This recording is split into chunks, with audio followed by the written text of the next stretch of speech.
come here to chew bubble gum and kick ass. And I'm all out of bubble gum.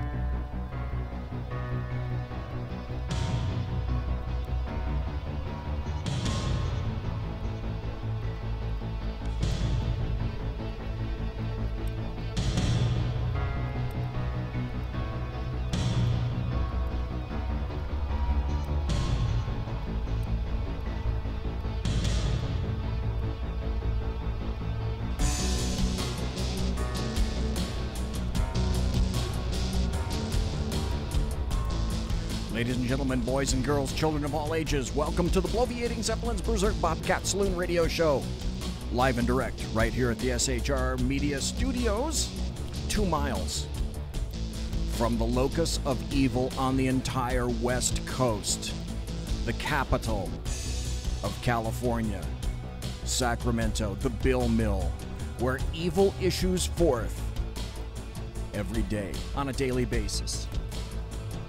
And at night, the odors wafting, the smell of sulfur, brimstone, evil, wraps itself all around downtown Sacramento because it is, in fact, the locus of evil. You got a belly up to the bar, we've kept your seat, and it's great to see you back. Dink is going to be your bartender tonight. He pours with the best of them, and in fact, the lava lamp is lighted. Let's get it up. There we go. And that means that also, besides listening and chatting, you can get into the chat room at shrmedia.com. You can also watch the show.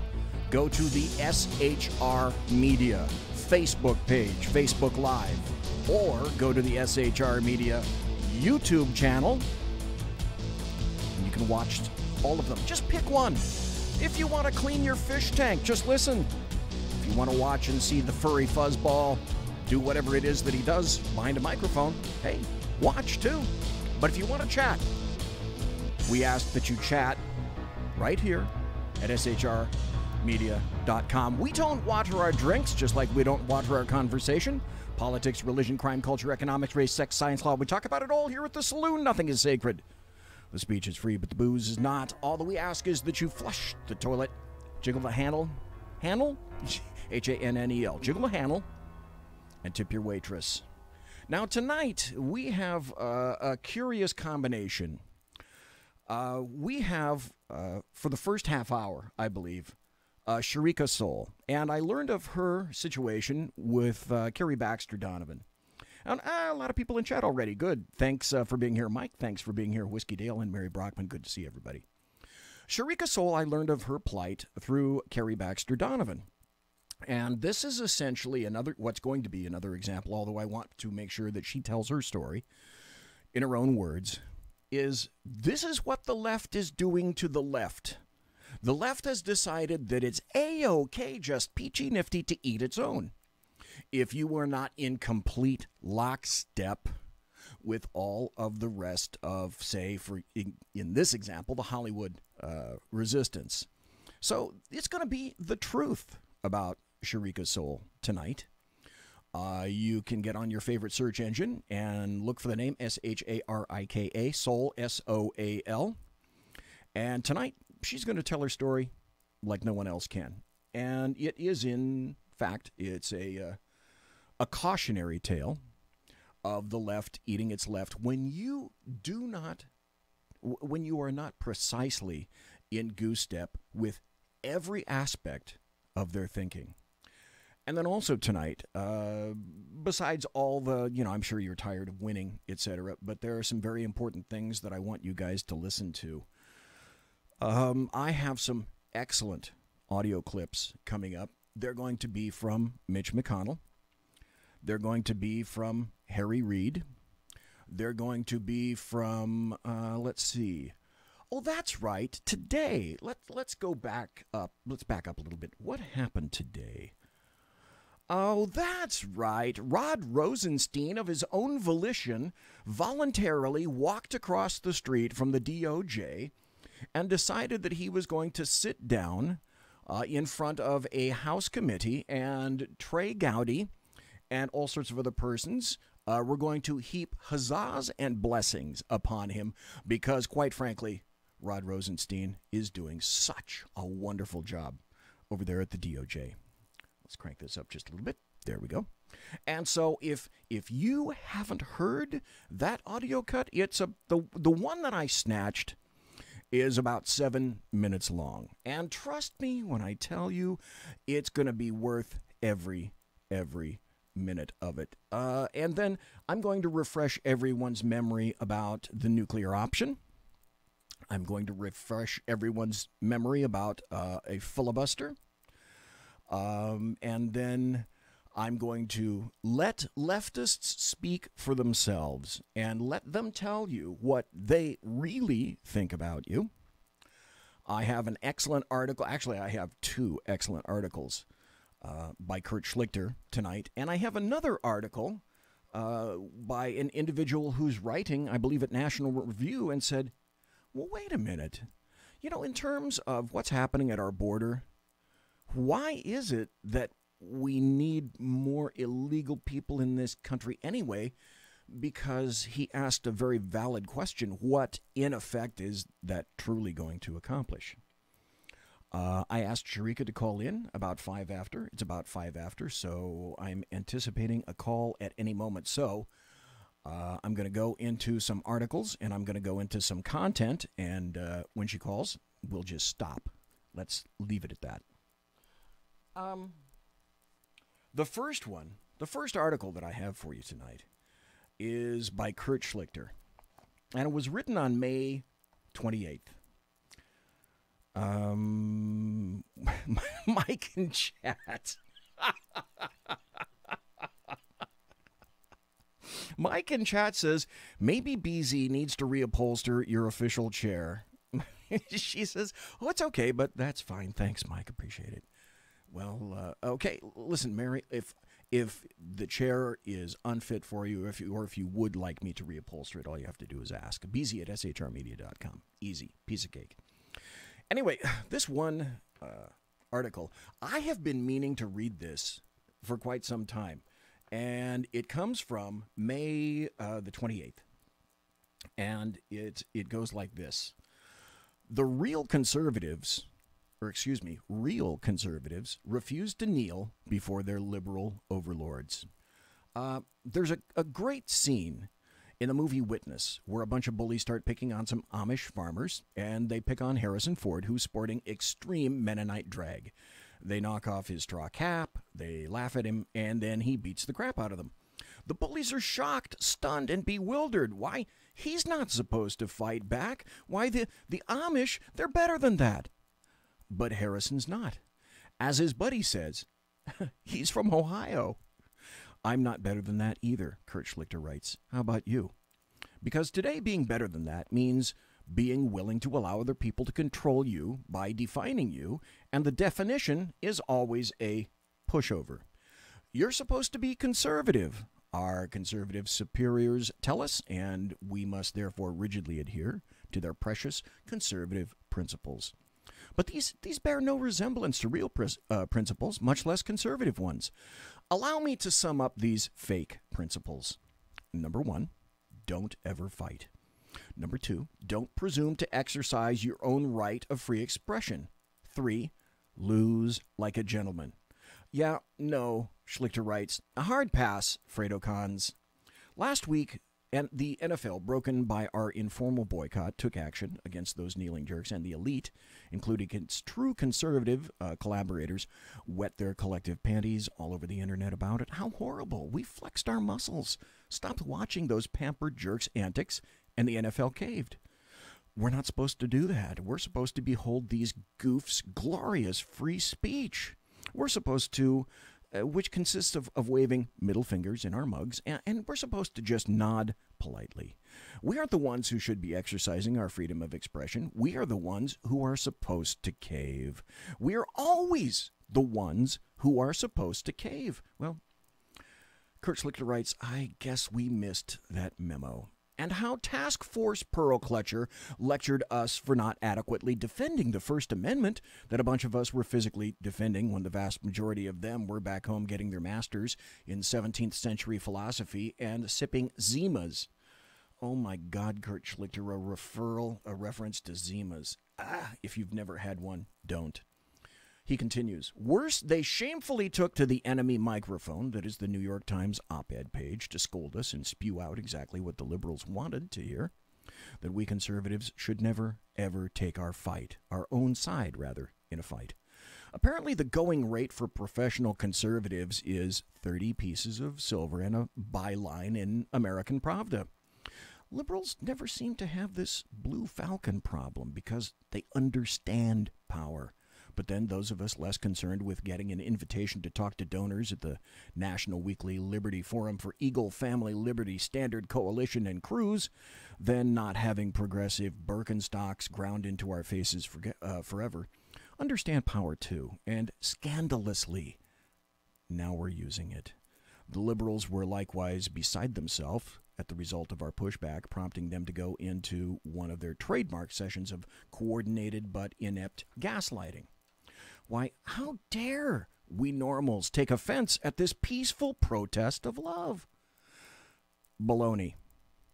Kurt Schlichter writes, This kneeling thing was mindless performance art designed by these leftist jerks and enabled by the liberal elite and its slobbering media lapdogs to insult us to our faces by committing an act of calculated disrespect to our country and to the normal Americans who built it, feed it, and protect it. It was a scam and a lie from the word hike. The dim-witted protest was always directed at us and no one else. If it wasn't us, who was it? The America-loathing elite that was cheering them on? Those? These preening prima donnas did not have to choose the football game venue, one we attend to escape from things like politics and condescending lectures. They did not have to choose the national anthem, a symbol of the country we love and serve. If these overpaid, pampered, posing fools wanted to protest whatever it is that they're protesting, they could have done it differently.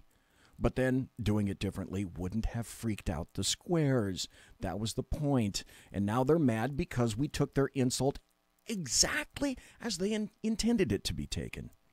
And they aren't even man enough to admit it. Their new story is that this has nothing at all to do with us normals. That it's not an insult.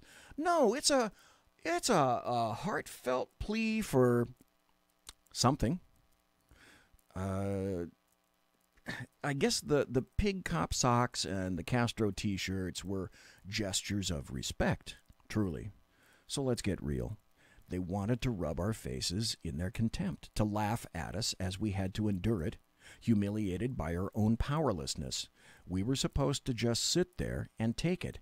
We are never supposed to use our own power to fight back. And that's where the record scratch comes in. Oops.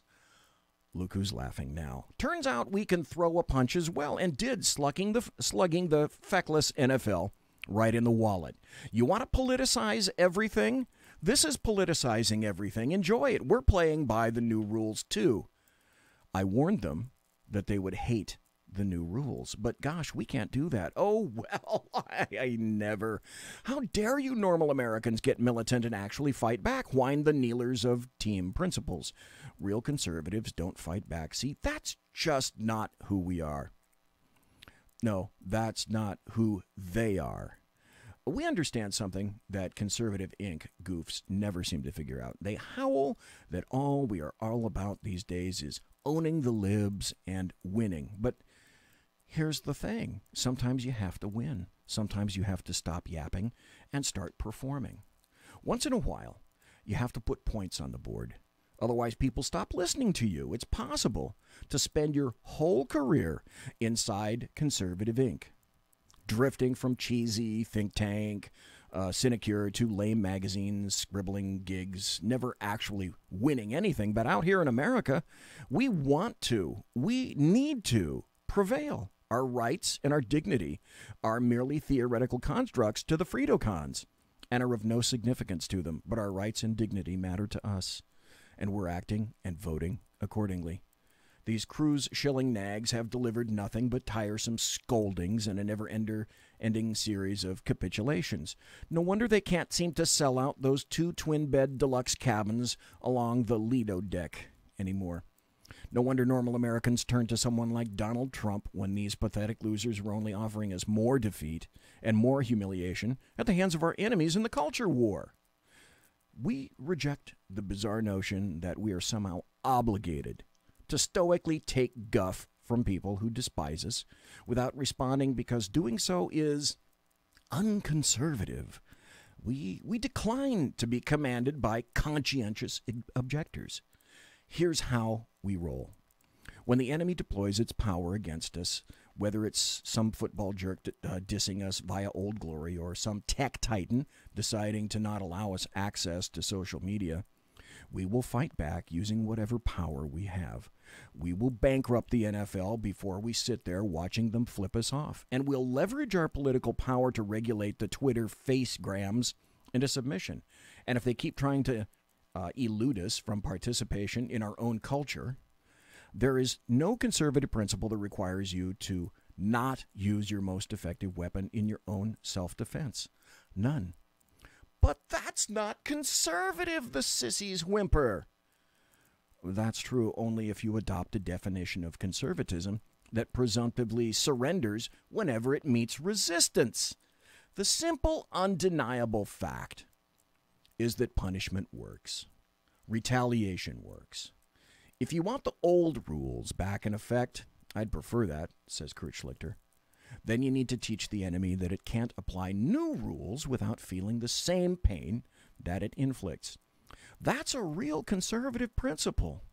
Unilateral disarmament doesn't work.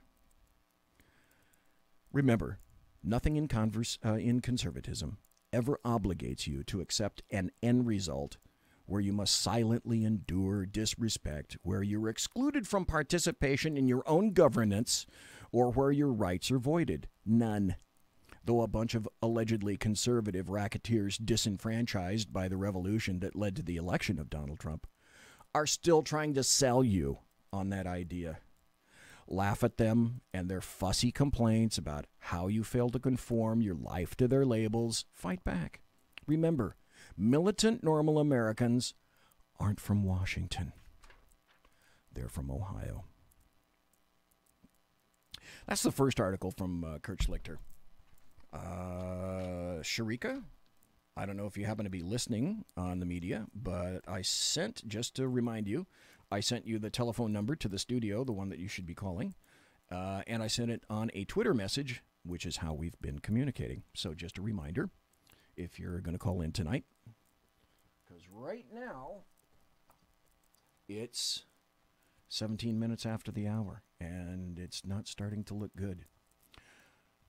Remember I told you about the article from the New Republic?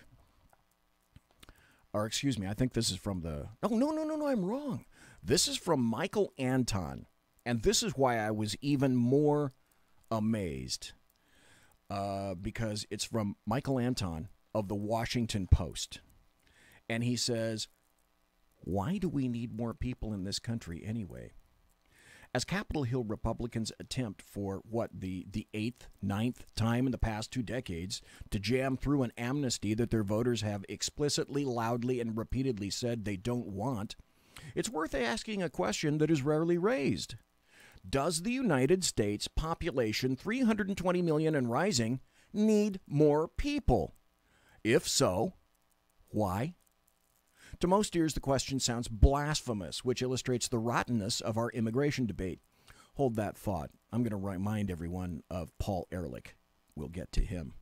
Actually, debate is far too generous. One side has made sure that there is no debate. Good people want more immigration, and bad people object or raise questions.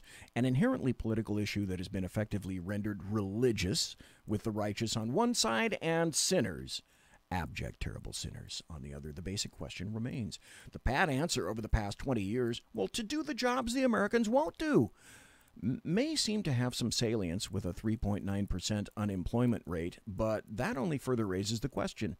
After at least 2 decades of wage stagnation and even decline, now that we finally reached the nirvana of full employment, and who knows how long that will take, why not take advantage of this tight labor market to raise wages across the board, especially for the working and middle classes that got nowhere or even lost ground during the housing, finance, and tech booms of recent years? Just about everyone knows the answer. Because the business community does not like tight labor markets and the concomitant necessity to raise wages. That's bad for the bottom line. The solution? More workers. And so the Chamber of Commerce Annex, a.k.a. Capitol Hill Republicans, dutifully attempt to do their donors' bidding at the expense of their voters' interests. Spelled out so wonderfully. Thank you, Anton. Economists in league with big business got good at torturing data to show that immigration benefits the economy, but as demonstrated by Harvard University's George Borjas, one of the nation's leading economists on the topic, immigration is a net economic benefit to immigrants and to their employers. To workers already here, not so much. No matter, because the Democrats are no longer the party of labor. Back when they were, in the prelapsarian Clinton years, they sought tight labor markets precisely for their efficacy in boosting lower-end wages. But today's Democrats are the party of high class, high tech, and high capital. This glamour coalition is not big enough by itself to win elections, so the left has hoodwinked some, but as the 2016 election shows, by no means all low-income voters into thinking that their interests align with those of Wall Street and Silicon Valley oligarchs. It's clear what the oligarchs get out of an endless influx of cheap labor. What the Democratic Party gets is also clear: more voters, and with them the tantalizing possibility of turning the country as irreversibly blue as Democratic policies have already done to New York, California, and many other states. Democrats used to be coy about this. The 2002 blockbuster, The Emerging Democratic Majority by John B. Judas, presented demographic changes as an inevitability. Not a deliberate plot to rig elections, but now for the first time facing real pushback from those whose interests more immigration does not serve, the left is more open in exhorting their side and demonizing the other. Hence this year's How Democracies Die by Stephen Levitsky states openly that immigration favors Democrats, so the more the better. It also construes any opposition as, of course, racist. Another argument for more people is to point to falling birth rates among the native-born. In fact, the United States remains near the top of birth rates in the developed world. Regardless, consider that immigration not only lowers wages, but also raises housing prices by increasing demand and stressing public schools by adding non-English speaking students. And as such factors worsen, research suggests that people are putting off marriage, which reduces birth rates. Related is the claim that more people are necessary to solve our looming entitlement crisis. Now, this quickly falls apart once you think it through. In 1967, future Nobel laureate Paul Samuelson favorably compared Social Security to a Ponzi scheme, arguing that it will be sustainable because younger people will always outnumber retirees. But does anybody really believe the United States or any other country is capable of sustaining population growth without end? Somehow, the United States needs to find a way to meet its fiscal commitments without stuffing the land beyond the bursting point. So again, why do we need more people? For the extra traffic congestion, more crowded classrooms, longer emergency room and transportation security administration lines, higher greenhouse tax emissions. We know how more immigration benefits big business and the Democratic Party. No one has yet convincingly explained how it benefits the American people as a whole. That's the foremost consideration that should drive our immigration debate, and that's what should determine our immigration policy. And I happened to find out an excellent article, and it was an opinion piece. Yeah, it was an opinion piece. But the thing that was even more shocking to me is that it came out of the Washington Post, and it should similarly shock you. As I'm waiting, I'm going to get right into the meat of the matter. I have a couple of really good articles, but if you'll allow me to do this just for a moment, because to run a radio show and also check social media is sometimes a real difficult thing, so I want to make sure that I haven't missed anything or missed any calls. And apparently I have not missed any calls, so you know what? I think this is going to have to occur on another night. And that's fine. And do you know why? I got to tell you why. Because you have to, in radio, be prepared for situations like this. Because it's happened to me before. And you always have to make sure that you have enough material for something like this.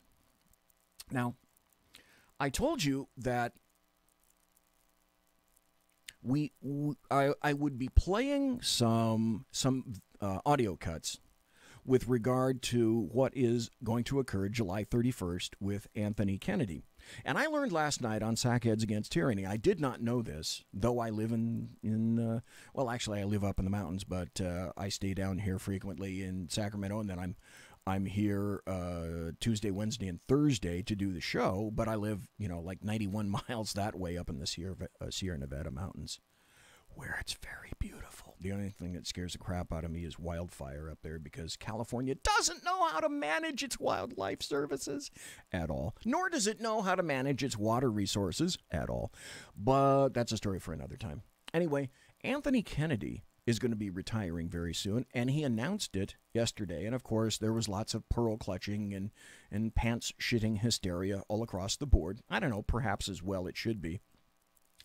But I learned that Anthony Kennedy is from Sacramento. I didn't know that.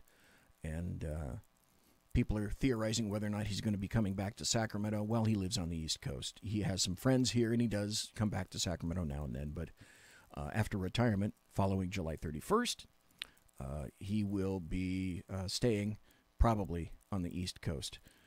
But I have to play this for you, because it's going to be a major concern with the Democrats, as it was last year, and it's going to be a similar concern this year. And that's, do you remember when the Senate Democrats decided that they were going to pass the nuclear option?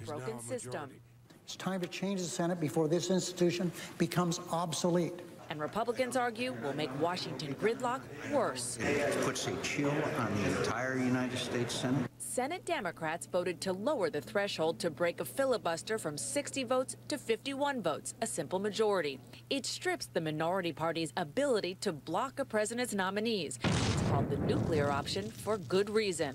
Just a few years ago, even Democratic leader Harry Reid said he wouldn't do it, saying it would be a black chapter in the history of the Senate. So what about now?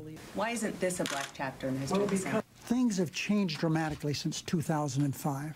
Things have changed dramatically, said Harry Reid. Dramatically. Dramatically. For the last 4.5 years, they have done everything they can to deny the fact that Obama was elected and then reelected.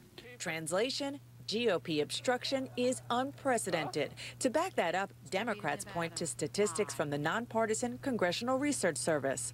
In the history of the country, there have been 168 filibusters of presidential nominees. About half, 82, happened during the Obama administration. In summary, this is a power grab. Angry Republicans don't necessarily dispute Democrat statistics about nominees they have blocked. Instead, they point to how many judges they have confirmed, 215, and rejected 5. And when it comes to the fight that Democrats called the last straw over vacancies in the D.C. Circuit Court of Appeals, the Republican leader argues Democrats are manufacturing a crisis to distract from the Obamacare debacle. A fake fight over judges that aren't even needed.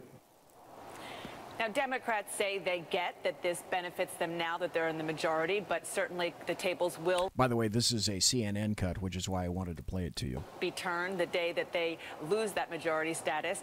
But they essentially shrug their shoulders and say that this is a risk that they are willing to take because, in the words of one senior Democrat, the other option is continued obstruction. And there you have it, continued obstruction. Well, it didn't just stop there. I have a great cut. This is, gosh, when is this? This is Mitch McConnell. I think this is him in the Senate directly addressing the Senate. And he says, you know what? I think you're going to regret doing this. So let's listen to Mitch. Once again, Senate Democrats are threatening to break the rules of the Senate, in order to change the rules of the Senate. And over what? Over what?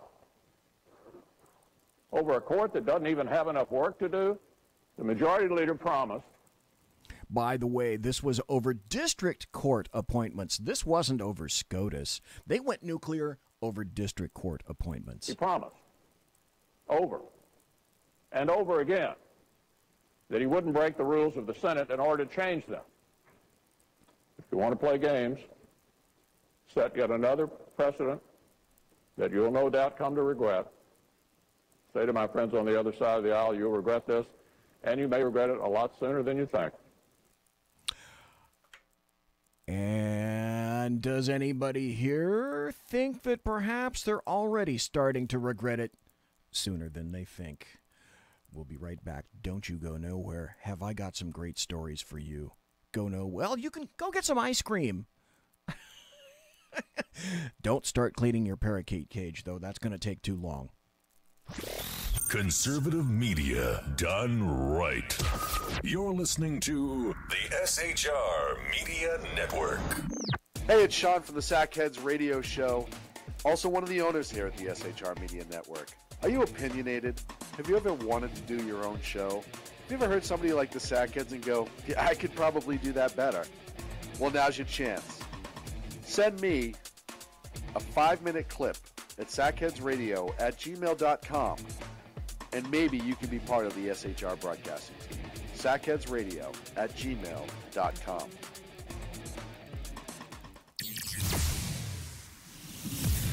Broadcasting behind enemy lines in occupied California, a mere 2 miles from the state capital, the bloviating Zeppelin's Berserk Bobcat Saloon radio show can be heard every Tuesday and Thursday night at 8 p.m. Pacific and 11 p.m. Eastern, only on the SHR Media Network. Go to shrmedia.com to listen. You can also watch on the SHR Media Facebook page and the SHR Media YouTube channel. No goldfish were abused in the making of this ad. When dirty politicians, shadow governments, and deceptive Islam blind the world with fake stream media smoke, their only fear is one man with a cane. I'm Dave Milner. Join me through shrmedia.com, highplainstalkradio.com, and the Western Free Radio Network at Spreaker, YouTube, and iTunes for a different perspective weekly on the Unpleasant Blind Guy. And catch me on Jeff Mitchell's EDL Radio on blogtalkradio.com. There's no surrender ever. Because truth is not always pleasant. Hey guys, it's Sackhead Clint. I'm excited to tell you about a brand new show here on the SHR Media Network. I'm teaming up with the one and only all-powerful, the bloviating Zeppelin, sitting here to my left, bringing to you a fresh new show here on the network. It's Against Tyranny, and we'll be picking up where the Sackheads left off. Excited to be with you, sir. Sackheads Against Tyranny. We're going to chat. We're going to chat Wednesday nights. Sackheads Against Tyranny. Wednesday night, 11 p.m. Oh, it's the same time, right? 11 p.m. Eastern, 8 p.m. Pacific. Same SAC time, same SAC channel. SHRmedia.com. See what I did there? It's your business diva here, Melanie Collette. I am inviting you to a front row seat as I discuss some of the most intriguing details of wealth and finance with today's movers and shakers in the world of business. Listen in and discover financial truths on a global, domestic, and household scale. Uncover topics that will impact your wallet today and in the future. Money Talk with Melanie airs Monday through Friday, 5 p.m. East, 2 p.m. West, right here on SHR Media and High Plains Pundit Talk Radio. You can't afford to miss it. Human by race, Christian by faith, American by nationality, and conservative by choice. Reverend Ralph J. Chittum Sr. is the right guy on SHR Media from 8:05 to 9 p.m. Monday through Friday. And if on the rare occasion I am ever wrong, I will still always be right. The right guy on SHR Media. Hey, this is Michael Wright. And I'm Shannon Wright. Join us for The Right Way with Shannon and Mike, Monday through Thursday from 7 to 9 a.m. right here on SHR Media. Why are they joining us? For fun things like sports, politics. Oh, maybe some news and entertainment? And all kinds of other things. Money and recipes and events, all kinds of stuff. Yeah, so join us Monday through Thursday, 7 to 9 a.m. here on shrmedia.com. Hey, BZ. So the plan's working. He got rid of Sacco. Sean is now stepping away. I never even saw him. And I know, and insidious. You know, we talked about this for for the last 3 years, and finally coming to fruition. You know, I'm still in the room, right? It's almost like he's here still. Did you hear that? Yeah, it's kind of. It's amazing. It's kind of at you. It's kind of eerie. Kind of a poltergeist. Like a poltergeisty thing. Yeah, sackheads against tyranny. You're listening to the SHR Media Network. Well, what a unique show this is turning out to be. And I've got a ton of audio cuts. We're going to see if Dan calls in. We're also going to see if Sean swears that the Skype number works, which is weird because he's on vacation and I've been sending him texts now and then. And I sent him a text saying, you know, I tried to call into Skype, and before the show, admittedly, what I do is I call into Skype to see if the number is working. And then Sean told me, by the way, I set Skype to answer with a busy signal before the show starts, to which I replied something similar to, wait a minute, how do I test if Skype is working if it's not going to even answer the phone for me? And, well, I haven't really gotten an answer to that yet, which I find that's kind of amusing. But you know what? That's not even here nor there, because I have a backup number that I can send to Dan if it turns out that Skype doesn't work. And you know what? I'm not even going to bank on that, because these days I can't afford to bank on any of that stuff, because I've already been shot in the head numerous times this week. So what's another one? It really doesn't make any difference. But let's go forward with some audio cuts, because at least that stuff works, okay? And I want you to hear how it is and what it is that leftists, what they really, really, really think of you. The folks calling for civility might need to check their privilege. And 25% of the country, whether it's 25, 20, 30%. The folks calling for civility might want to check their privilege. Spoken by a black woman. Really? So civility now gets attached to privilege. AYFKM. Are you fucking kidding me? Are hardcore racist. They do not want to see brown people coming into America. That's just what's going on here. If you vote for Trump, then you, the voter, you, not Donald Trump, are standing at the border like Nazis going, you here, you here. And I think we now have to flip it. And it's a given the evilness of Donald Trump. Are they just the most stoic human beings? Are they numb? Are they dead inside? We can't just do rallies. We have to fight back. There will be casualties on both sides. Anybody who votes for and supports a racist is a racist. You are culpable, white America. I'm sorry. If you hold down the woman while the rapist is raping her, and you didn't rape her, are you a rapist? Tens of millions of people voted for him after he... What? Did you hear the convoluted logic of that? Of course you did. Showed his cards for years. But are you suggesting that they're racist, or they're... Yes. The people who vote, all the people who voted for Donald Trump are racist? Yes. Those people... All the people who voted for Donald Trump are racist just because... Who are supporting what he's doing here are racist, period. They should not be non-confrontational. And so these policies that this administration is putting forth... We should not be non-confrontational. ...are intentionally cruel, they are racist, and it is our job as citizens to speak out against that. Now, does that mean that we're going to be violent? No. But does that mean that Sarah Sanders can have a nice, quiet dinner with her family when she's taking our tax dollars to implement this policy?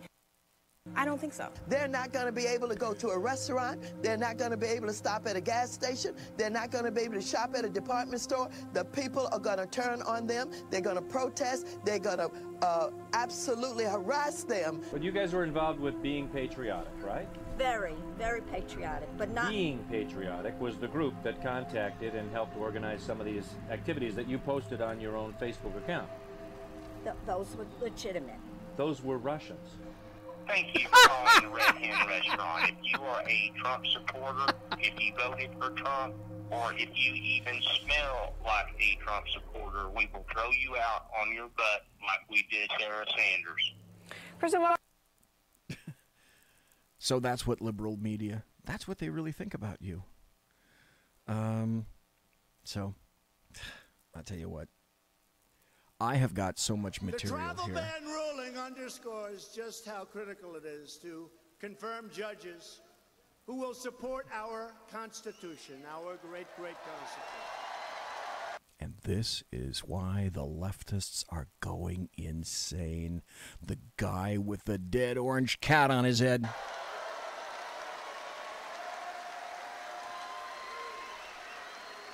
Justice Anthony Kennedy, a very special guy, also just announced a little while ago his retirement from the United States Supreme Court.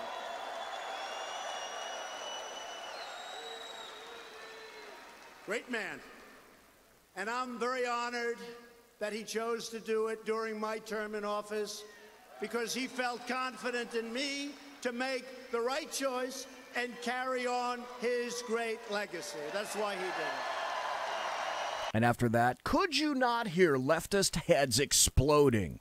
Literally exploding, the cranial vaults splitting all across the fruited plain.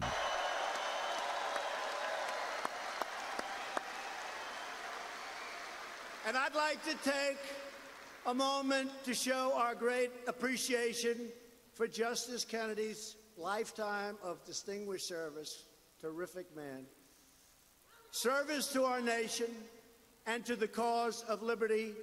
We were thrilled to appoint one of Kennedy's former clerks to the Supreme Court. Did you ever hear of Justice Neil Gorsuch? And do you not think that Justice Neil Gorsuch is already starting to make, essentially, all the difference in the world? He's doing great. He's a star, and Justice Kennedy is a star, and we appreciate it. We really have to take our hats off to Justice Kennedy. Thank you very much. And remember this, so we have a pick to come up. We have to. By the way, I would just like to go into this. I said back in 2016, when it turned out that I think there were 16 or 17 GOP candidates for president, and we went through them one by one, and they all got cut off at the ankles. And I said, you know what? When it came down to Donald Trump, I'm going to vote for Donald Trump, even though he was far from my numero uno guy, for two reasons. Two very, to me, important reasons. And I was proven correct. And Donald Trump just proved me correct this week. Number one was he was not Hillary Rodham Clinton. And, hey, look at this. Let's see if this works. Okay. I think this is Big Tex. Is this Big Tex on the air? Okay.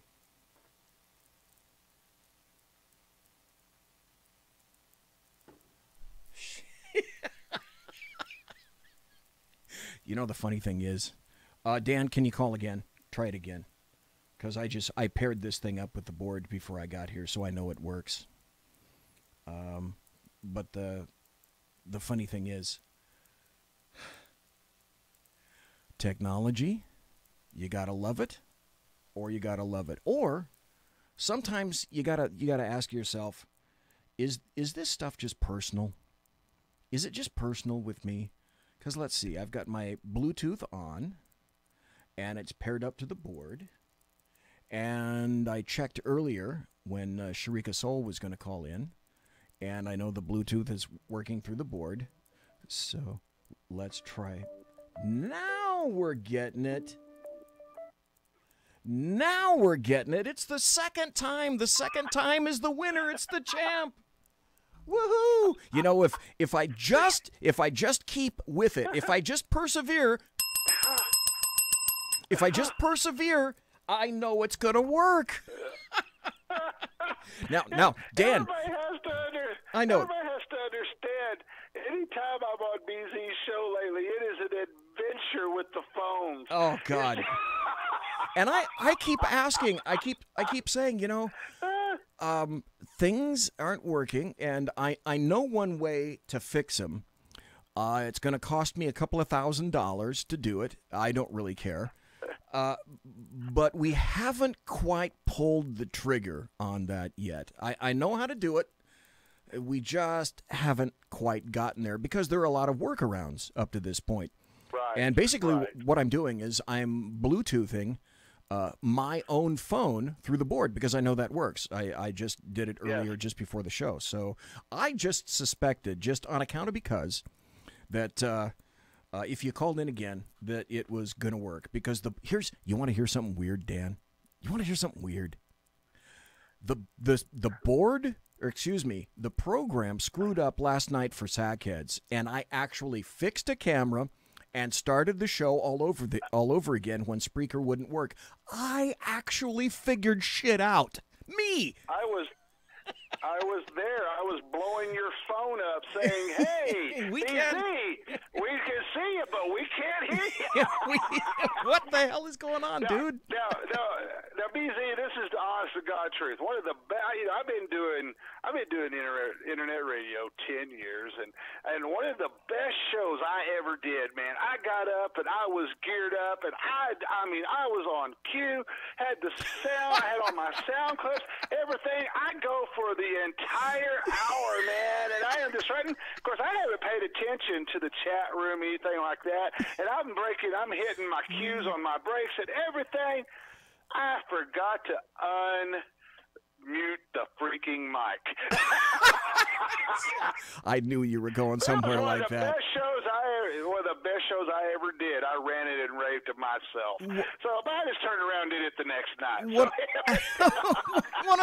One of the best unheard of shows in radio ever, period. End of statement. Yes, okay, exactly, so now man. I told everybody earlier that Sean had called or texted me because I said, you know, dude, I'm trying to get through on Skype and it's giving me a busy signal. And he said, oh, I set Skype not to answer the phone until after the show starts, after the time. You know, that's 8 p.m. Pacific.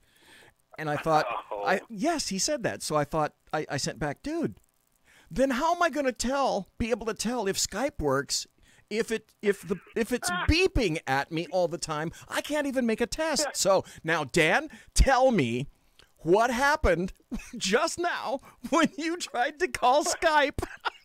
It was busy. He got the busy signal, and then don't even get us started. Thank God it's not on Magic Jack, or I'd be having to call back every 5 minutes. Now, see, that's the thing. You can't write that stuff. You can't write that Magic Jack is going to hang up on your ass every 5 damn minutes. Until I went to the internet. It's like I told you, I went to the internet.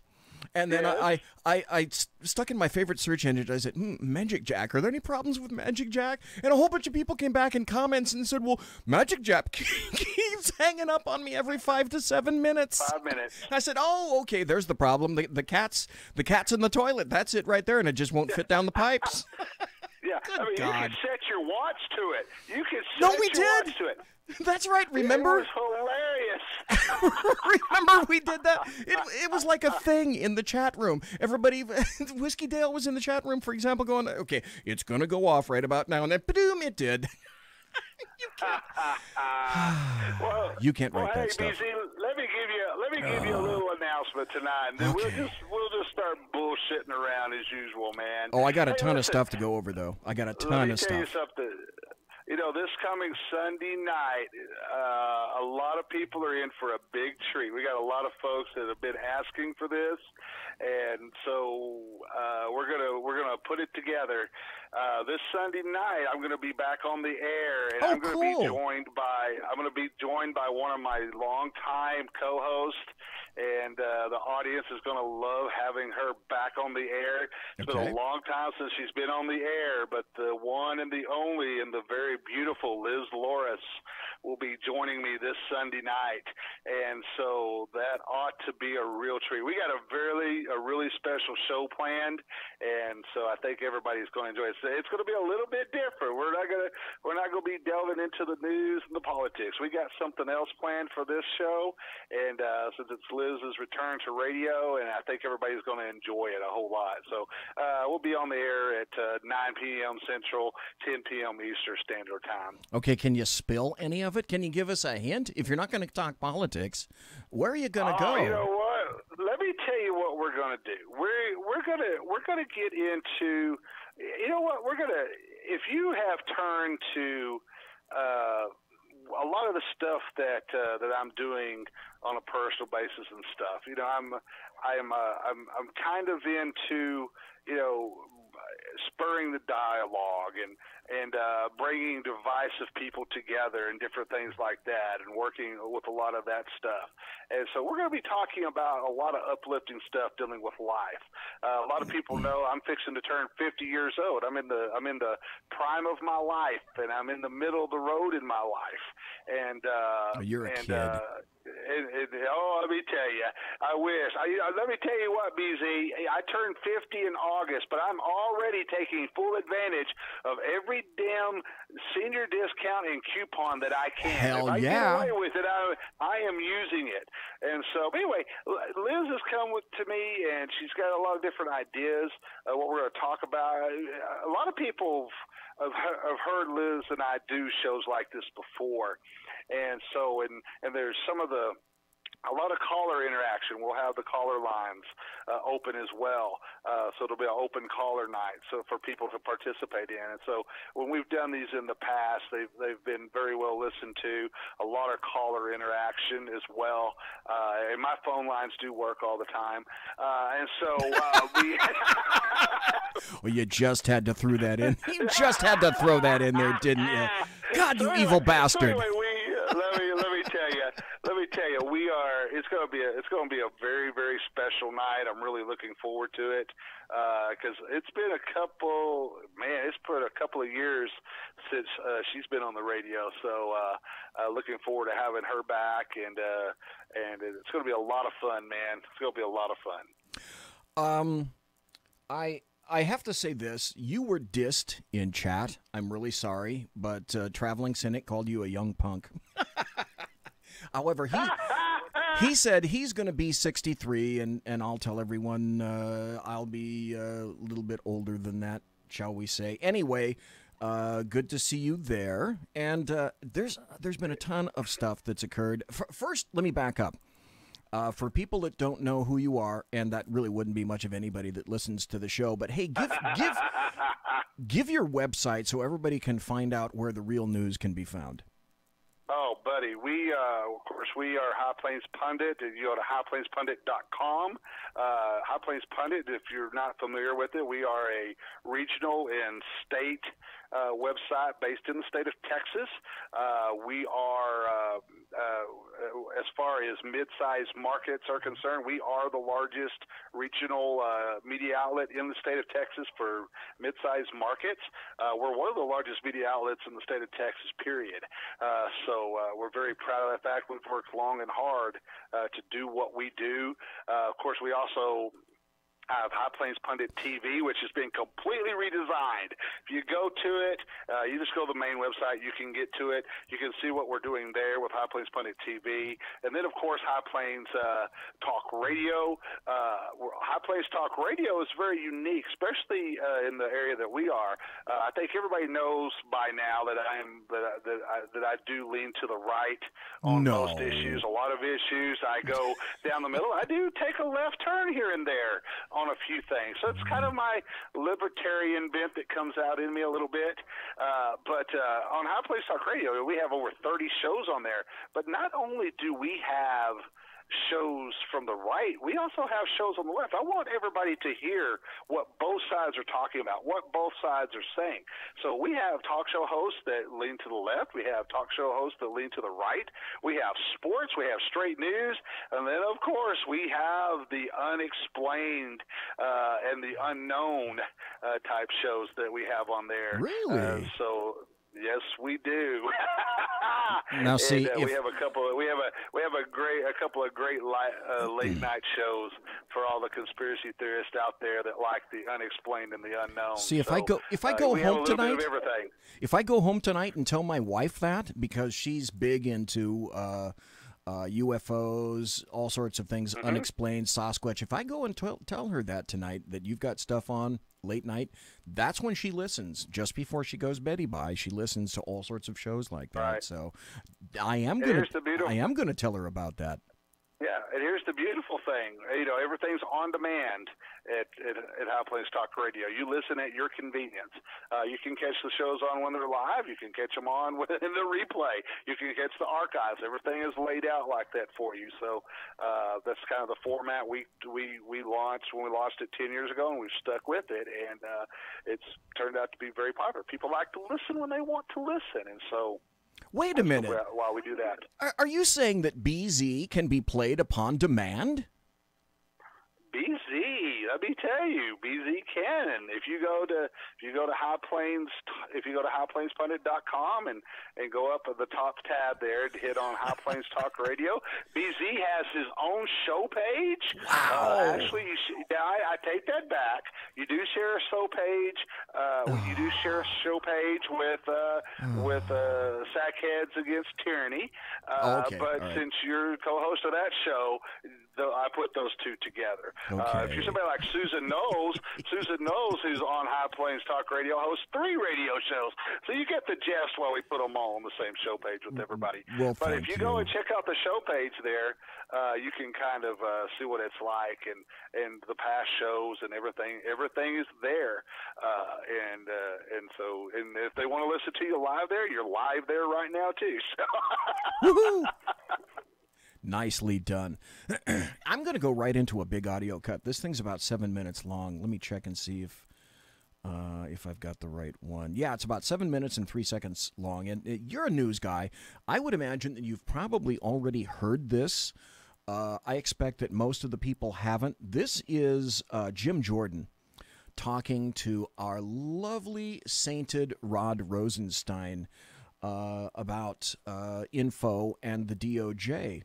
And if also, folks, you haven't heard, Trey Gowdy, by the way, absolutely lighted up good old Rod Rosenstein. But this is Jim Jordan and trying desperately. Now, let me do the setup here. This is in front of a committee, representative committee, and Rod Rosenstein is on the right of the video, and director Chris Ray is on the left. So they have Ray and Rosenstein sitting before them there to allegedly answer questions and to allegedly attempt to explain why it is that these two fucktards are being nothing but obstructionists. So let's start with this cut. I'm going to stop to make various salient comments. And Dan, if you want me to stop to make a comment, just say, hey, wait a minute, and I'll stop, and you just let me know what you're thinking at the time. So let's start with Jim Jordan and Rod Rosenstein and Christopher Ray. It's going to be a barrel of monkeys. Recognize the gentleman from Ohio, Mr. Jordan. Thank you, Mr. Chairman. Mr. Rosenstein, why are you keeping information from Congress? Congressman, I'm not keeping any... Now, if that wasn't the best first question in the world ever. I wish every congressional hearing would start out like that direct. If that wasn't the perfect first question to start with, my God, I don't know what was. Any information from Congress that it's appropriate. In a few minutes, Mr. Rosenstein, I think the House of Representatives is going to say something different. I don't agree with you, Congressman. Okay, let me set this up because I'm going to set this up, and then you people will begin to understand. Jim Jordan and Trey Gowdy have had it up to here with all the bullshit from DOJ and Rosenstein and actually Sessions, who is his boss, refusing to proffer documents that the House subcommittees have rightfully subpoenaed almost over a year ago, and the House keeps giving them extension after extension after extension. Now, what Jim Jordan is going to, you're going to hear him referred to here, is Jim Jordan just got a decree passed by the entire House saying that you will, next Friday, in 7 days, you will provide documents, or we're going to find you, we're going to hold you in contempt of Congress, and or we're going to impeach you. Now, Rosenstein at this point doesn't know exactly that that's what has happened, that the people have signed off on it, but now you understand why it is that Jim Jordan is going to be saying the things that basically you just heard. Let me backtrack a little bit so that now that I've explained that, you have that now so that you understand it. Let's go back. Any information from Congress that it's appropriate. In a few minutes, Mr. Rosenstein, I think the House of Representatives is going to say something different. I don't agree with you, Congressman. I don't believe that's what they're going to say, and if they do, they'll be mistaken. I disagree, but I think they already had signed it. I think in a few minutes, the House of Representatives is going to go on record saying you haven't complied with requests from a separate and equal branch of government, that you haven't complied with subpoenas, and you got 7 days to get your act together. I think that's what's going to happen in a few. And that's not Jim Jordan. I think that's the House. I think that's a majority of the House of Representatives. In just a few minutes, I think that's going to happen. And I want to know why you won't give us what we've asked for. Sir, I certainly hope that your colleagues are not under that impression. That is not accurate, sir. And it is accurate. We have caught you hiding Mr. Chairman, can we allow the witness to answer? Mr. Chairman, point of order. We can go to Mr. Jordan's press conference and listen to him, but we came here to hear from the witnesses. The time belongs to the gentleman. Mr. Rosenstein, can we allow him to answer? We have caught you hiding information. Allow him to answer. He will be permitted to answer when Mr. Jordan. Why do we have them here? We'll allow him additional time to answer. Why are they not allowed to answer? The gentleman's out of order. The gentleman from Ohio is recognized. Mr. Rose, let me make this one point, then I'll let you answer. Mr. Jordan, I'd like to let me make this one point, sir. Where we've caught you hiding information, then you can answer. Why did, by the way, the person interrupting was a Democrat from California. Why did you hide the fact that Peter Strzok and Judge Contreras were friends? Why did you redact that in the documents you gave to us? Judge Contreras is kind of important. FISA court judge, more importantly. And people always wondered last year, hey, why was it that Judge Contreras recused himself suddenly and there was no explanation whatsoever? Just as importantly, the judge that heard Mike Flynn's case. Why did you try to hide that from us? Mr. Jordan, I appreciate you giving me the opportunity to respond. I've heard you make those sort of allegations publicly on TV. I got the, and if you let me respond, sir. Mr. Chairman, he should be given the opportunity. Now, Mr. Jordan, answer. It's redacted. I am the Deputy Attorney General of the United States. Okay? I'm not the person doing the... Now Rod Rosenstein is pissed, and now he's going to try to pontificate. Redacting. I'm responsible... Which is the wrong thing to do to 435 people. For responding to your concerns as I have. I have a team with me, sir. It's just a fraction of the team that's doing this work, and whenever you brought issues to my attention, I have taken appropriate steps to remedy them. So your statement... That's a lie. ...that I'm personally keeping information from you, trying to conceal information... You're the boss, Mr. Rosenstein. That's correct. And my job is to make sure that we respond to your concerns. We have, sir. Now, I've appointed Mr. Lausch, who is managing that production. And my understanding is it's actually going very well, sir. So I appreciate your concerns. Again, I think the House of Representatives is going to say otherwise. But your use of this to attack me personally Why did you is deeply wrong. Point of order, Mr. Chairman. May the witness be permitted to answer the question? It's not personal. The gentleman will suspend. The witness is going to have an opportunity to say whatever he wants at the end of Mr. Jordan's 5 minutes. Until the it is not those personal. 5 minutes, they're his time. I appreciate your service. It's not personal. We just want the information. Why did you tell Peter Strzok not to answer our questions yesterday? When I asked... That is the truth. Strzok was instructed not to answer questions behind closed doors in the session on Wednesday. And I'm sure you already heard about that, Dan. Here's the thing, and you really have to stop and think about, if what you're seeing playing out here, especially with this back and forth, is that, members of Congress have had enough. They're tired of the stonewalling. Yes. And what you're seeing play out in these hearings is our people, let's just cut to the chase here. These are folks that openly had a lot of contempt to the fact that Donald Trump was elected president of the United States. Hillary Clinton was not. You had members of the FBI that openly protected Hillary Clinton. Correct. You had, and now what you're seeing playing out with all of this, there's no other way to put it. It is stonewalling, okay? They're trying to keep this undercover as much as they can in hopes that they're going to be able to dig up the slightest little thing on Donald Trump.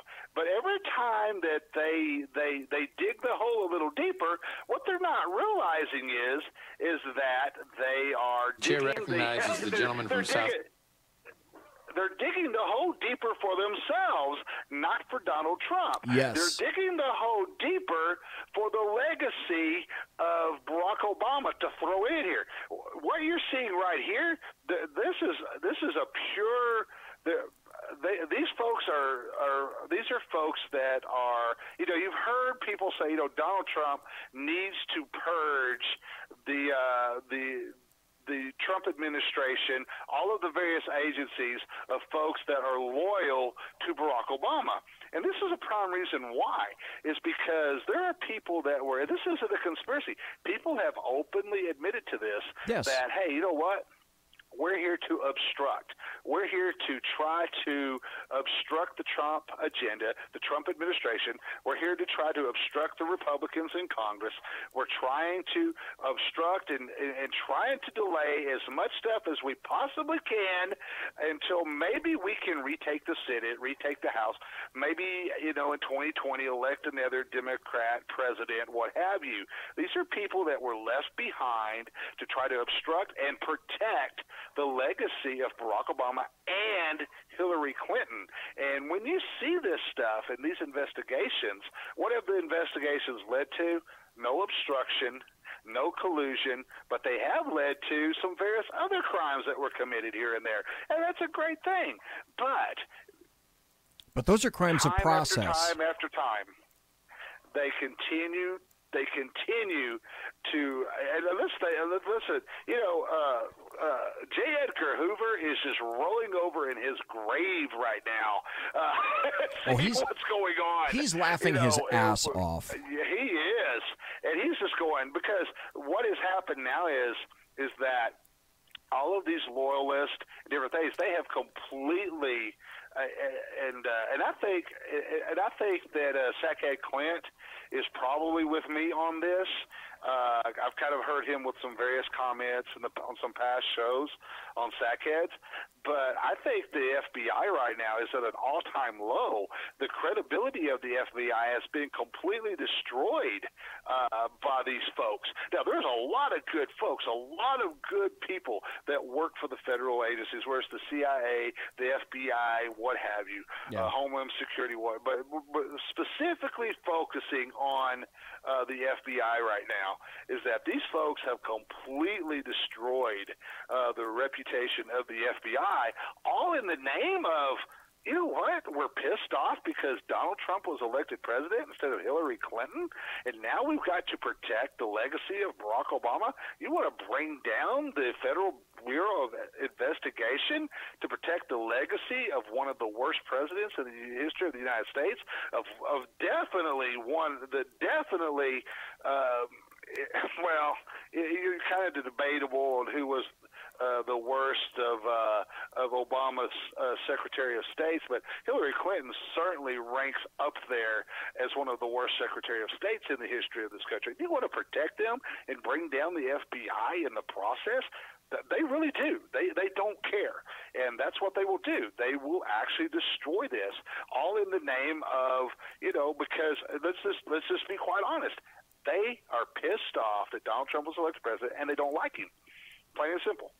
Let me point out something that I consider to be brain-glazingly obvious from the room right across the hallway here of Captain Obvious, and he happens to be sitting in the chair right over there. He's waving at me, and that's this: the Clinton administration, the Democrats, and what I call the LDAM, the leftists, Democrats, and American media maggots, were all convinced that Hillary Rodham Clinton was going to waltz into the presidency. And I truly do believe that they were 99% convinced that that was going to occur. Yet even with that conviction, they felt it absolutely incumbent upon themselves to cheat in unimaginably despicable fashions to ensure that she got there. And it only worsened on November 9th. Now, having said that, and while you were speaking, I went and found the cut with regard to Trey Gowdy. So we're going to continue to hear Rod Rosenstein talked to Jim Jordan, and this is good. This is excellent in and of itself. But have I got the cut for cuts coming up after this? When I asked Peter Strzok if he'd ever communicated with Glenn Simpson, he gave us the answer he gave us dozens of times. On advice of FBI counsel, I can't answer that question. Why couldn't he answer that question? Mr. Jordan, I appreciate your sincere concerns, but I didn't give Peter Strzok any instructions. If there was some problem with the instructions he had, I'll be happy to look into it. Not what his FBI lawyer said. Mr. Jordan, when you find some problem with a production or with questions, it doesn't mean that I'm personally trying to conceal something from you. It means we're running an organization that's trying to follow the rules, and we're going to respond. You know what was interesting when I asked him if he'd ever talked to Bruce? Well, stop there for just a second.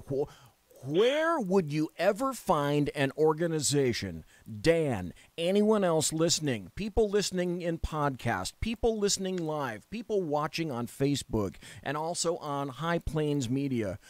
What organization except the DOJ would you get away with having a demand placed upon you for a series of documents, and in 1 year you haven't found them?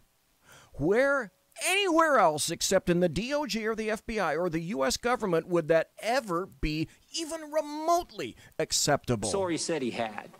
Said he had 3 times in 2016 and 2017. Then I asked him, have you ever talked to Nellie Orr? And he said, no, I haven't.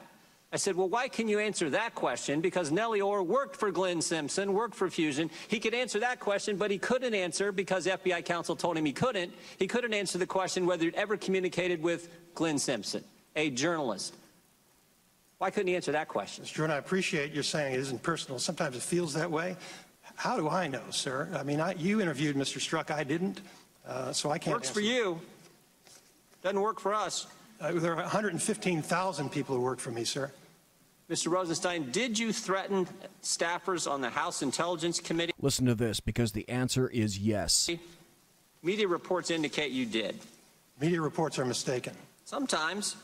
But this is what they Listen to this. said. Having the nation's #1 law enforcement officer threaten to subpoena your calls and emails is downright chilling. Did you threaten to subpoena their calls and emails? No, sir, and there's no way to subpoena phone calls. Well, I mean, I'm just saying. I'm reading what the press said. I'm reading what the press said. I would suggest that you not rely on what the press says, sir. Well, I didn't ask if there's no way to do it. I asked if you said it. If I said what? What I just read you. No, I did not. Well, now, who are we supposed to believe? Staff members who we've worked with, who've never misled us, or you guys, who we've caught hiding information from us, who tell a witness not to answer our questions? It's getting real now. Who are we supposed to believe? Thank you for making clear it's not personal, Mr. Jordan. Well, I'm saying the Department of Justice. Me because I'm telling the truth and I'm under oath. And if you want to put somebody else under oath and they have something different, I know these staff members. Respond. Here's my last question. What's so important that you know that you don't want us to know, that you won't give us the documents we're asking for? This smug motherfucker is smiling at Jim Jordan. The House of Representatives is about ready to go on record saying you should give us. What's so darn important that you will threaten members, at least according to media reports and according to the staff members, threaten members? Inquiry, Mr. Chairman. What is so important, Mr. Rosenstein? Parliamentary inquiry, Mr. Chairman. This is not an appropriate time for a parliamentary inquiry. And point of order. The gentleman keeps representing that the House of Representatives, yes, it will be, the Republicans who continue that is not an appropriate point of order. Well, he needs to be correct in his statement. The time of the gentleman will be restored in the Republican. That's Sheila Jackson Lee interrupting, by the way. Yeah. The gentlewoman will suspend. The time of the gentleman from Ohio will be restored for another additional 15 seconds, and then the Deputy Attorney General will be allowed to respond. Thank you, Mr. Chair. Mr. Rosenstein, Mr. Ray, I do appreciate your work. But by the way, that was Bob Goodlatte interjecting. I'd also appreciate if the House of Representatives could get the information. We have repeatedly, Mr. Gowdy talked about how long this investigation is going on, how long there's been a special counsel. We started asking for information in July of last year. July of last year. It's been a year. Again, I say, how long does it take to produce documents? And some of that is still has not been given to the Congress. Still not has been given to this committee, the committee charged with defending the Judiciary Committee. So I appreciate what you do. I just want the information, and we're so frustrated that there is now a resolution on the floor of the House in just a few minutes that will be voted on. Time of the gentleman has expired. Mr. Rosenstein will be allowed to respond. I don't have any control over what resolutions you vote on, sir, and feel free to do that. But the gentleman will suspend it. The time now is the Attorney General's. If you're interested in the truth, Mr. Jordan, the truth is we have a team of folks. They're Trump appointees and career folks, and they're doing their best to produce these documents. Director Wray explained to you the process. He's got hundreds of people. And they operate under the orders of their supervisors. And who are their supervisors? And who's running the DOJ? It's Rod Rosenstein and Jeff Sessions. Jeff Sessions is an empty suit. Rod Rosenstein is running the DOJ. Working around the clock, trying to satisfy these requests. So whether you vote or not is not going to affect it. You're going to get everything that's relevant that we can find and produce to you. I support this report, sir. I'm not trying to hide anything from you. That is a bald and naked, abject lie. But wait, if you enjoyed that, oh, Dan Butcher, are you going to enjoy this? By the way, Dan, did you happen to hear the tete-a-tete earlier today between Trey Gowdy and Rod Rosenstein? I heard bits and pieces of it. Oh, wait. This is 6 minutes of buttery political goodness. Chair recognizes the gentleman from South Carolina, Mr. Gowdy, for 5 minutes. Thank you, Mr. Chairman. The Russia investigation has been going on for almost 2 years now. Special counsel's investigation has been going on for over a year now. For most Americans, it's important to know what Russia did to our country in 2016 and with whom, if anyone, they did it. When a foreign state interferes with our democratic electoral process, it should be a chance of a lifetime for a law enforcement agent to investigate that, except apparently the one that was actually picked to investigate it. That was Peter Strzok. FBI agent Peter Strzok was picked to lead the FBI's investigation into what Russia did in July of 2016. It was a counterintelligence investigation begun in late July 2016, and he was leading it. And at about the exact same time he was picked to lead it, this dispassionate and fair FBI agent was calling Trump a disaster, destabilizing for the country. I'll leave out all the adjectives he used to describe that. I'll just go with the... By the way, I want to point out that during this cut and the last one, Christopher Wray, the director of the FBI, is sitting directly adjacent Rod Rosenstein, and he's saying nothing. Disaster and destabilizing. Same time, his FBI lawyer girlfriend, Lisa Page, was telling him he was meant to protect the country. This neutral, dispassionate FBI agent said, I can protect the country at many levels. Same time, Peter Strzok, who was picked to objectively, fairly, neutrally look into the Russia investigation, was talking about an insurance policy with Andy McCabe and Lisa Page in the event Donald Trump became the president. All of this was happening at the same time Peter Strzok said he could smell the Trump support in Southern Virginia. All this was at the same time that this FBI agent said a Trump presidency would be effing terrifying and that it will never happen. No, we'll stop it.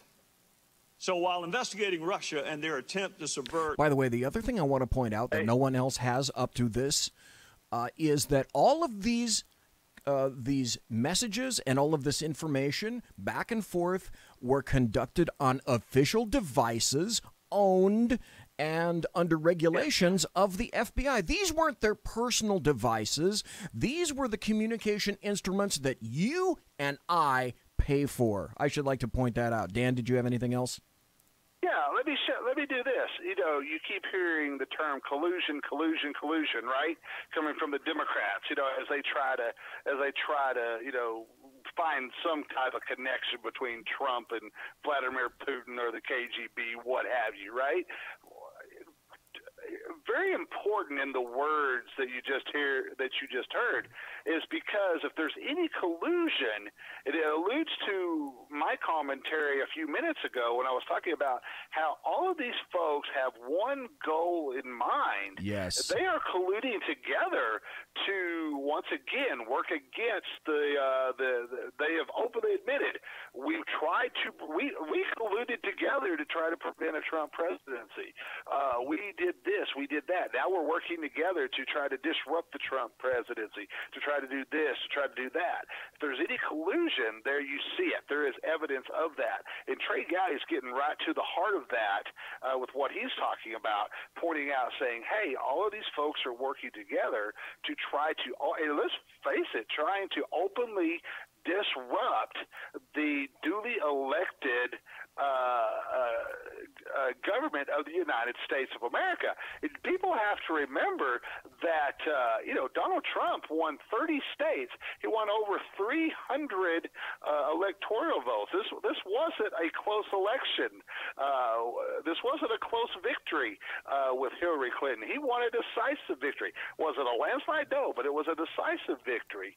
And so once again, there were measures in place from day one, from the second that Barack Obama left the White House and Donald Trump walked in. Everything was put in motion to try to disrupt and discredit the Trump presidency. That's why I say, and I will continue to say until I am proven wrong, that this was a soft coup against America. This was a soft coup against you and me. Yes. This was a soft coup against a presidential nominee. This was a soft coup against a president-elect. And it is a continuing soft coup against a sitting president of the United States. Under any other set of circumstances, with any other president, the country would have been turned upside down, burning, riots, etc., because of the intense and incredible abrogations against what occurred in the government. And we're discovering day by day, week by week, month by month, like I quantify it as the tip of the iceberg, is that, can you imagine, none of this would have been revealed and would have been concealed from now until forever had Hillary Rodham Clinton been installed as president of the United States. Trey, go ahead, dude. Our democracy may have been important to the rest of the country. It wasn't all that important to about a half dozen FBI agents and lawyers who were assigned to the case. For them, it was an investigation to stop Donald Trump, which then brings us to May of 2017 and the appointment of special counsel, where we find Peter Strzok again, this same supposed to be dispassionate, neutral, fair FBI agent. You would think he'd be really excited about investigating what a foreign power tried to do to this country, but you would be wrong again for Peter Strzok at precisely the same time that Bob Mueller was appointed, precisely the same time. Peter Strzok was talking about his unfinished business and how he needed to fix and finish it. So Bob Mueller, of course, appointed by, wait for it, Rod Rosenstein. Donald Trump did not become president. He was talking about impeachment within 3 days of special counsel Mueller being appointed. 3 days. That's even quicker than MSNBC and the Democrats were talking about impeaching. Within 3 days, the lead FBI agent is talking about impeaching. I'm sorry, go ahead, Dan. That was quicker than Maxine Waters. Jesus. You continuously cannot write this stuff. The president. So this is where we are. We're 2 years into this investigation. We're a year and a half into the presidency. We're over a year into special counsel. You have a counterintelligence investigation that's become public. You have a criminal investigation that's become political. You have more bias than I have ever seen manifest in a law enforcement officer in the 20 years I used to do it for a living. And 4 other DOJ employees who had manifest animus towards the person they were supposed to be neutrally and detachedly investigating. Democrats are using this investigation as a presumption of guilt, which I find astonishing, and in the long run for the health of this republic, I would encourage them to go back to the presumption of innocence that we used to hold sacred. There's a presumption of guilt. There's a desire by Democrat senators to fundraise off of your investigation. More than 60 Democrats have already voted to proceed with impeachment before Bob Mueller has found a single solitary damn thing. More than 60 have voted to move forward with impeachment. And he hasn't presented his first finding. That in and of itself says all you need to know about the LDAM, about the leftists, Democrats, and the American media maggots. So I'm going to say this to you, Mr. Ray, Mr. Rosenstein. I realize that neither one of you were there when this happened, but you're both there now. Russia attacked this country. They should be the target, but Russia isn't being hurt by this investigation right now. We are. This country is being hurt by it. We are being divided. We've seen the bias. Listen to this. This is perfect. We've seen the bias. We need to see the evidence. If you have evidence of wrongdoing by any member of the Trump campaign, present it to the damn grand jury. If you have evidence that this president acted inappropriately, present it to the American people. There's an old saying that justice delayed is justice denied. I think right now all of us are being denied. Whatever you got, finish it the hell up, because this country is being torn apart. I would yield back, Mr. Chairman. Either the witnesses care to respond to the... Well, I would simply respond, Ms. Gowdy. I certainly share your views. Now listen to the weasel words, the pablum speak that comes out of these mouths. About those text messages. By the way, just to let everybody know, I didn't do the top of the hour break, and I'm not doing the bottom of the hour break. We're rolling right through. And nobody is more offended than I about what's reflected in those messages. No one is more offended than him. He certainly acts like no one is more offended than him, doesn't he? And Ray is sitting there like an empty suit doing nothing. He's the director of the FBI.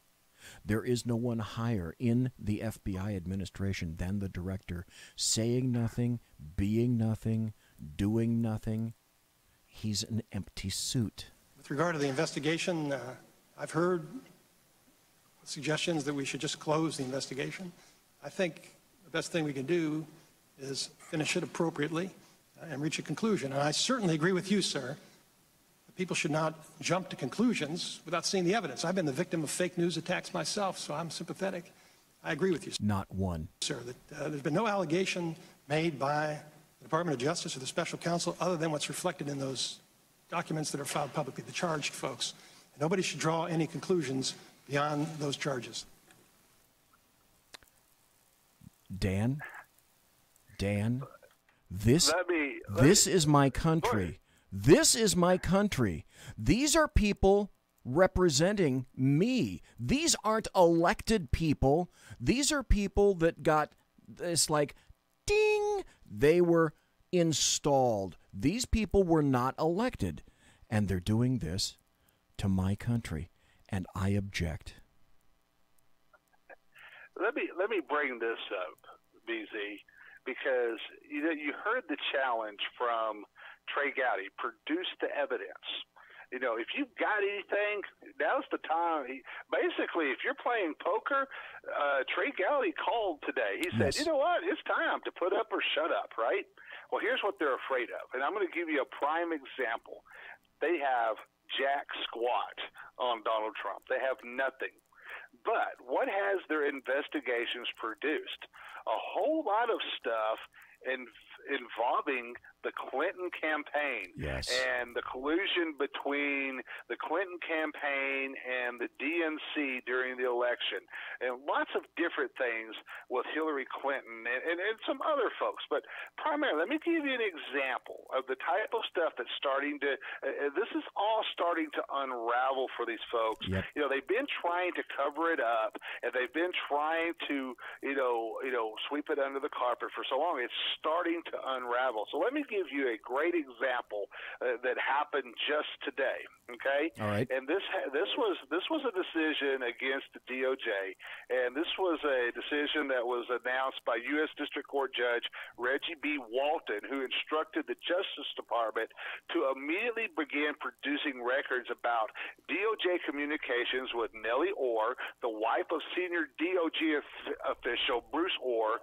Now, Nellie Orr worked for the Clinton campaign vendor Fusion GPS on the anti-Trump Dozier campaign document. Now, Now, now you're going to laugh when you hear this. Judge Walton rejected and if you want to know why Trump is so frustrated with Jeff Sessions and different things, this is a prime example. Judge Walton rejected a Justice Department request to begin producing the documents 6 months from now and ordered the DOJ to begin producing documents immediately on a rolling basis over the next 2 months. Judge Walton also rejected the DOJ's efforts to restrict their search to only 2016.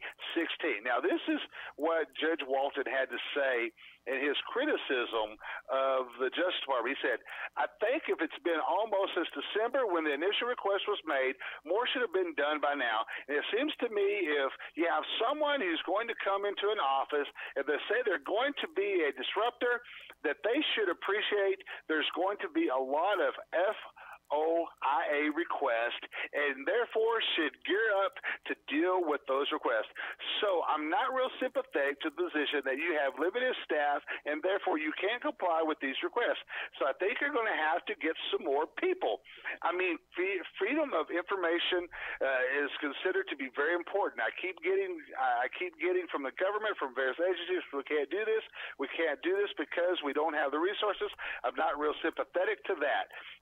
Freedom of information request is important. Open government is important, and the government has to comply with freedom of information request in order to make it an open government. Now, once again, just to give you a little background, in December 2017, Bruce Orr was removed from his position as U.S. Associate Deputy Attorney General. Correct. After it was revealed that he conducted undisclosed meetings with anti-Trump dozier author Christopher Steele and Glenn Simpson, the principal of Fusion GPS. Right. A House Intelligence Committee memo released by Chairman Devin Nunes in February 2nd noted that Orr's wife Nellie was, quote, employed by Fusion GPS to assist in the cultivation of opposition research on Trump, and that Bruce Orr passed the results of that research on, which is paid for by, guess who? The Democratic National Committee and the Hillary Clinton campaign to, guess who? The FBI. So this little story is very significant in everything that we're talking about and everything that took place on Capitol Hill today. What is the common denominator, the common thread? Once again, the collusion to cover up for Hillary Clinton, the collusion to try to disrupt the Trump presidency, to try to pin stuff on Donald Trump in order to cover up any illegal activities by the DNC, by Hillary Clinton's campaign, et cetera, et cetera, et cetera. And I would argue in the long run to cover up a lot of stuff that may have been done by, quote unquote, the most transparent administration in history, known as the Barack Hussein Obama administration. Completely agreed. The other thing is that we realized that Obama used emails under a different name, a pseudonym, that those emails were on her server, that was never taken. It leads, if you were able to connect all the dots, you would find that it leads directly up to Barack Hussein Obama. There is no other conclusion that you can draw unless you completely believe that Barack Hussein Obama is one of the most ignorant and stupid presidents in the history of history. And that's just not true. Now, with that in mind, we got about a half hour left, and I want to try to see if I can squeeze this in here. I want to talk about the violence on the left. The left's solution to, say, immigration problems is violence. First, they indicated you need to kill all the ICE agents, and then there was more. First, Occupy Wall Street says you got to kill ICE agents. That was when the Twitter account of Occupy Wall Street, they published a cartoon a couple of weeks ago promoting the murder of immigration and customs enforcement agents, and it is a graphic. And let's see. Okay, here's what it reads. I actually wrote this down. Here's what the graphic reads. It says, if an ICE agent tries to take your child at the border, don't panic. Pull your child away as quickly as possible by force. Gently tell your child to close his or her eyes and ears so they won't witness what you are about to do. Grab the ICE agent from behind and push your knife into his chest with an upward thrust, breaking through his sternum. Reach into his chest and pull out his still beating heart. Hold his bloody heart out for all the other agents to see and tell them that the same fate awaits them if they fuck with your child again. So the leftist stupidity, it didn't stop there. Now, remember, when everything else fails or ails, leftists resort to either the advocacy for violence or actual violence itself. Right. And so do you remember when Peter Fonda weighed in with this? We should rip Baron Trump from his mother's arms and put him in a cage with pedophiles and see if mother will stand up against this giant. This giant fuckhead. She's married to 90 million people in the streets of the same weekend in the country. So Peter Fonda basically tweeted that he wants to rip Baron Trump from his mother and put him in a cage with pedophiles. Then, okay, here's another one.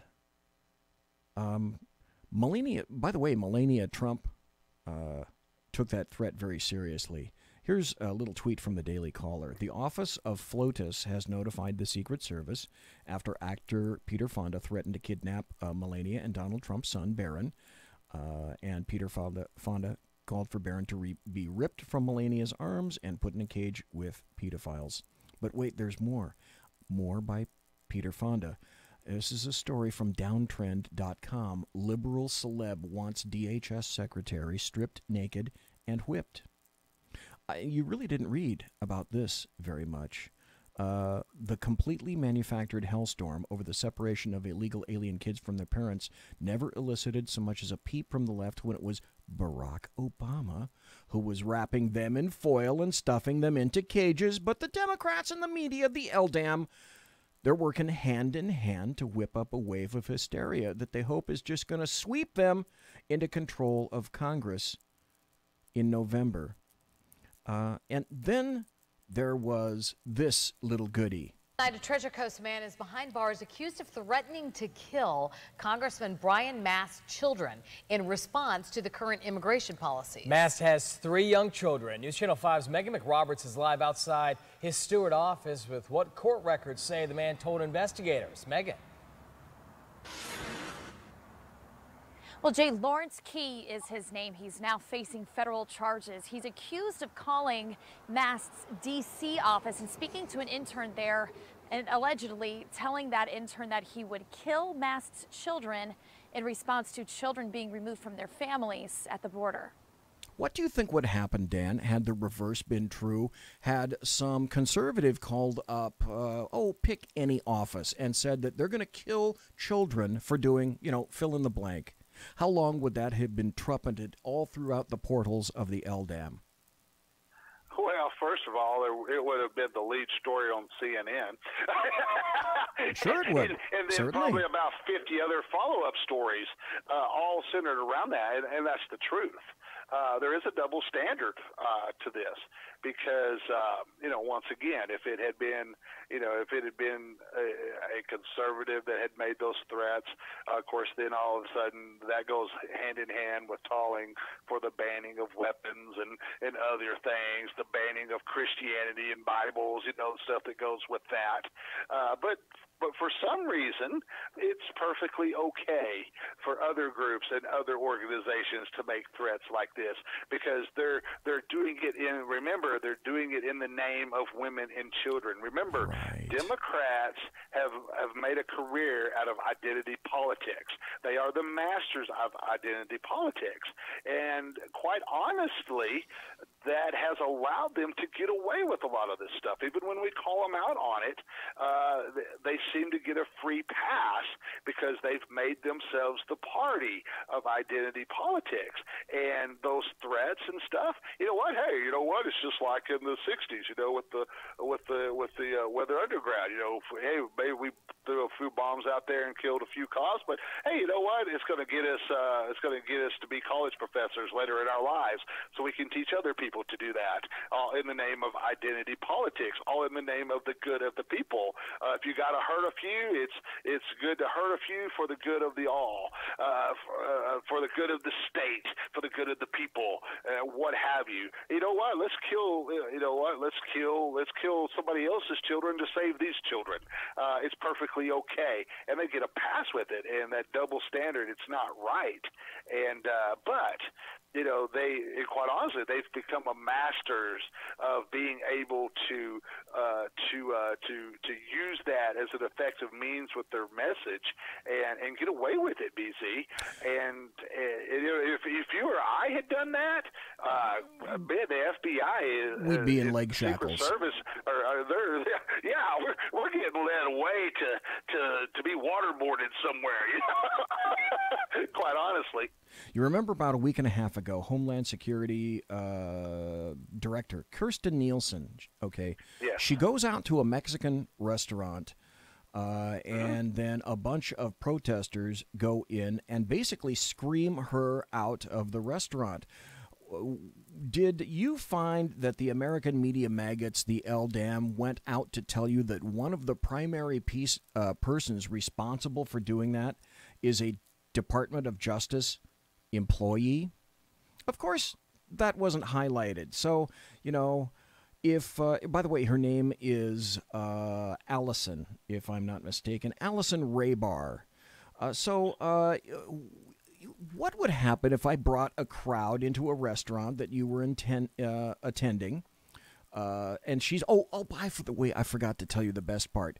She's a D.C. Metro Democratic Socialist, and she boasts about it all across her social media. So let's see, Socialist DOJ employee Allison, would it be okay if I brought a crowd into a restaurant you were attending and turn your dinner into a screaming nightmare, forcing you to leave? Because actually, Socialist DOJ employee Allison, turnabout is fair play. And so she told the Washington Examiner, if you see these people in public, you should remind them that they shouldn't have peace.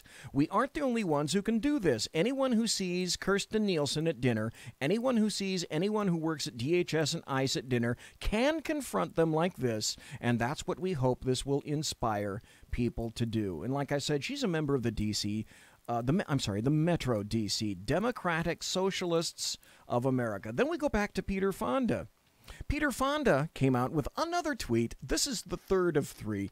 Said, Kirstjen Nielsen is a lying gash that should be put in a cage and poked at by passerby. The gash should be pilloried in Lafayette Square, naked and whipped by passersby while being filmed for posterity. He deleted those tweets. So, you know, then there was this. There's a guy, a Stewart man, was arrested last Tuesday after a federal complaint stated that he threatened Brian Most's children, and that's the cut that we heard about. Then there was this.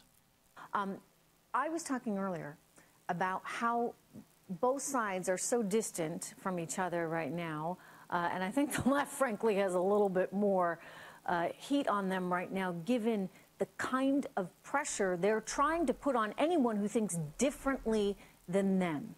I think it really questions sort of who we are right now, our identity as a country. This has always been a free place where you're welcome to think and say as you please. This is freedom of speech and freedom of thought. And to me, we should welcome that diversity of thought. We should welcome a diversity in thinking when it comes to policy. But instead, one side wants to shut down the other right now. For more, I want to bring in former Governor Mike Huckabee, who, of course, is the father of Press Secretary Sarah Huckabee. And one aspect of that, and the reason I'm playing this audio cut, is because he's going to make a point that no one on the LDAM side, leftists, Democrats, or American media maggots, pointed out in their articles about the Red Hen and Sarah Huckabee Sanders. Sanders, who was so unceremoniously thrown out of that Little Red Head restaurant over the weekend. And, you know, Governor, first of all, your thoughts just as a dad. Well, it's an incredible thing when people, in the name of their liberty, want to deny someone else theirs. And if you're in the hospitality business, your number one goal is to be hospitable. The owner of that restaurant was not hospitable. In fact, a little-known part of this story is that after Sarah and her husband left and the family relocated to a restaurant across the street, the owner of the Red Hen then organized an effort to go and scream at them from the sidewalk at the other restaurant. Finally, one of Sarah's in-laws, who happens to be very liberal, it's her brother-in-law, went out in the street and said, look, Sarah's already left. She didn't stay for obvious reasons. She's had all she needs tonight. The rest of us are trying to have dinner. I'm a liberal. I'm not a Trump supporter, but you guys aren't helping our cause. So it wasn't just what happened in the little Red Hen restaurant. It's what happened ongoing by the owner of that restaurant. Here's what I don't understand, Trish. Look, it's real simple. If I owned a restaurant, I'd want to take all the money I could from every conservative because I'd want to take that money and spend it on the things that would make them mad. But I'd treat them respectfully. I'd treat them nicely because that's what you do. You don't show your hate, your bigotry, your animosity toward people who are your guest. You open your door, you say we're open for business, then you treat people respectfully. It's pretty simple, really. Yeah. It's very simple, and yet that still continues. Let's see. So here's the owner of that restaurant, by the way, had to withdraw from a local chamber of commerce membership in that area, and then I'm sorry. Do you have a comment, Den? Well, yeah. I was going to bring up probably the biggest voice that you've seen calling for. Let's talk about Maxine Waters again. Okay, hold on, because I've got that cut. I have got that cut. We'll talk about that in a minute. I'm coming to that. But now there was a protest where the Florida Attorney General was threatened herself. Shame on you! Shame on you! Shame on you! A crowd of hecklers following Florida Attorney General Pam Bondi out of a Tampa theater. All new at 6, ABC Action News reporter Nicole Grigg with Bondi's response and the call to tone down the politics. And this almost went physical. Twitter video shows people heckling Pam Bondi as she left a documentary on Mr. Rogers at the Tampa Theater Friday night. Shame on you! You can't even go see a documentary on Mr. fucking Rogers. Shame on you! Bondi speaking out Monday on Fox and Friends. So then 3 huge guys came up and started probably an inch from my face, screaming at me every word in the book. Shame on you! The woman shouting is with a group called Florida Public Services Union. They have an office in St. Pete. We talked to the protesters off camera. They tell me that they didn't even know Bondi was here at the show, that they had a staffer inside who tried to approach Bondi as she was walking out. Bondi is now the 3rd high-profile Republican woman to be publicly confronted in a week. I have friends from all sides of the spectrum, and if I can't argue with them and discuss topics of national and local policy and not have a beer afterwards, then I'm taking it too personal. And I'm not going to be bullied. In Tampa, Nicole Grigg, ABC Action News. That was that. But as you mentioned, there's more. I've got more audio cuts. Let me go down here. Okay, you were talking about the lovely Maxine Waters. Now, here's the first cut. Here is Maxine outside in public making this kind of an advocacy. We want it done now. We're going to insist on it. If you think we're rallying now, you ain't seen nothing yet.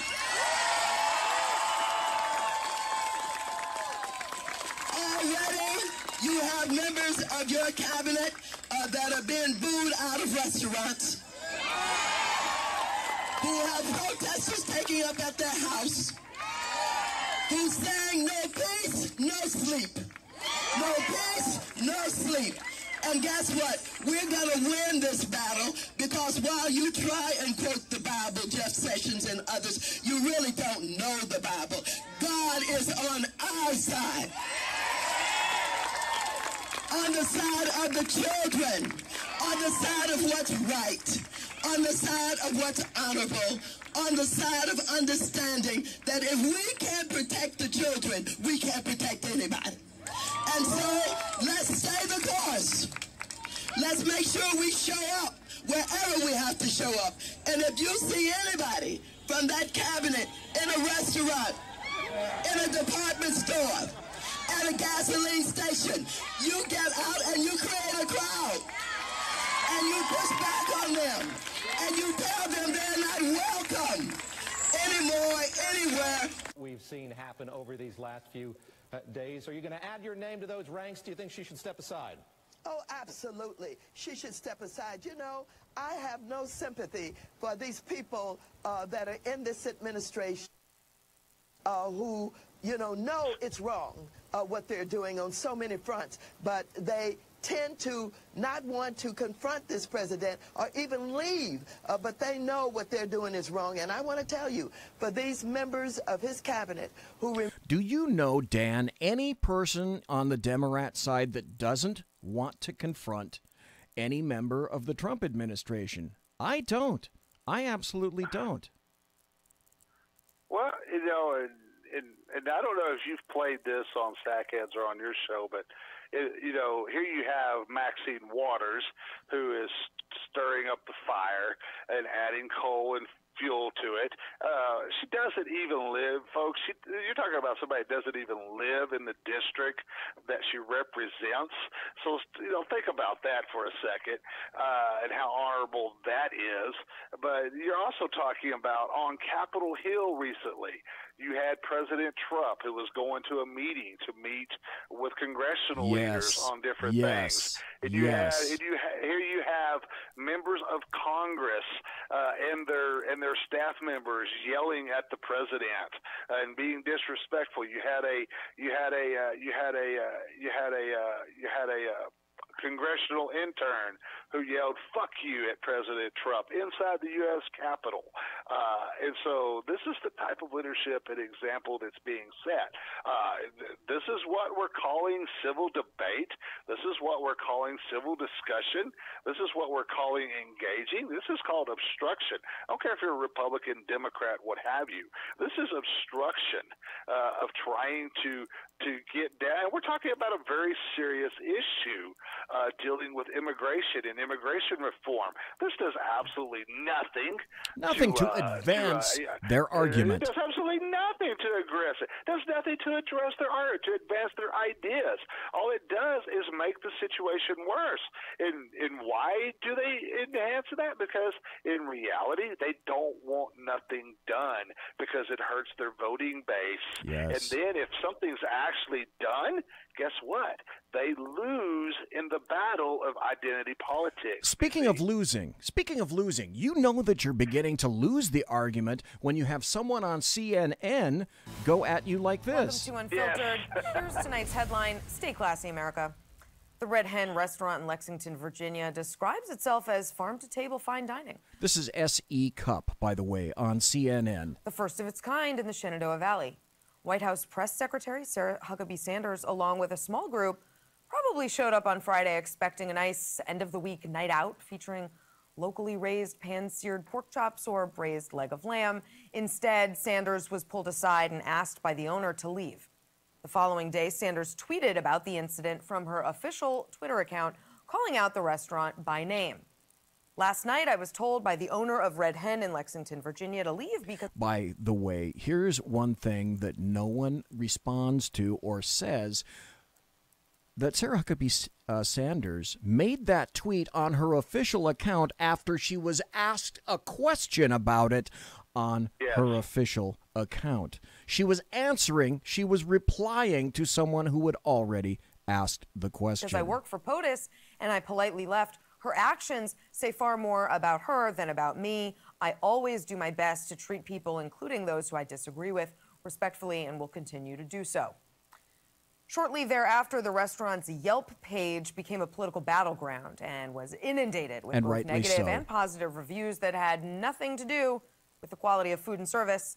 Not to worry, eventually cooler heads prevailed when Democratic Congresswoman Maxine Waters suggested maybe we calm down a bit and attempt to reestablish a civil tone. Just kidding. She told people to form mobs to harass Trump cabinet officials. When you have CNN using sarcasm in that fashion, you know that you're losing the argument. And then there was a story from the Washington Examiner. Trump aides urged to get a gun, facing a new wave of potentially dangerous threats called for by a top Democrat lawmaker. Legal and gun experts are calling on top Trump aides to get their concealed carry permit and back it up with a pistol. There are simply not enough police in D.C. or Virginia or Maryland to protect all Trump officials at their homes and when they go out to restaurants. And I'm telling you, okay, here's another story. I found this one, too. Here's another one from GatewayPundit.com. Mitch McConnell was ambushed by people, and his wife screams at them, "Leave him alone." I think I have an audio cut from that. By the way, folks, I don't know if you know this or not, but Mitch McConnell is an old dude. And by the way, he was stricken with childhood polio. So when you threaten Mitch McConnell, he's in absolutely no age or condition to do anything remotely close to fighting back.